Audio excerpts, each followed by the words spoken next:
বন্ধুরা, আমাদের বর্তমান মুখ্যমন্ত্রী শুভেন্দু অধিকারী আরজিকর কাণ্ডে উনি 3 জনকে সাসপেন্ড করেছেন। তারপর রাঘব বোয়ালদেরকে তো আসতে হবে, তাই না?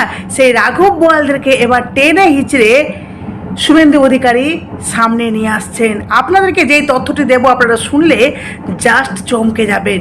মানে এবার কিন্তু অভিষেক বন্দ্যোপাধ্যায়কে অ্যারেস্ট করা হবে। মানে অভিষেক বন্দ্যোপাধ্যায়ের বিরুদ্ধে এফআইআর করা হয়েছে।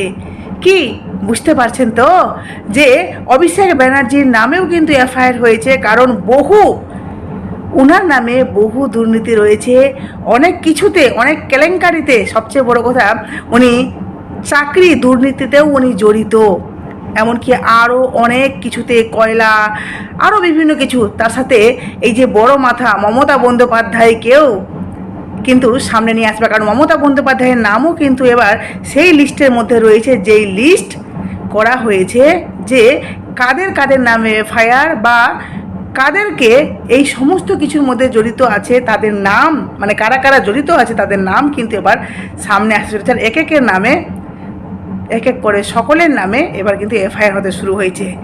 তো আগামীতে আপনাদের কাছে ধামাকা ধামাকা তথ্য আসছে, সাথে থাকুন, চ্যানেলটি সাবস্ক্রাইব করে নেবেন।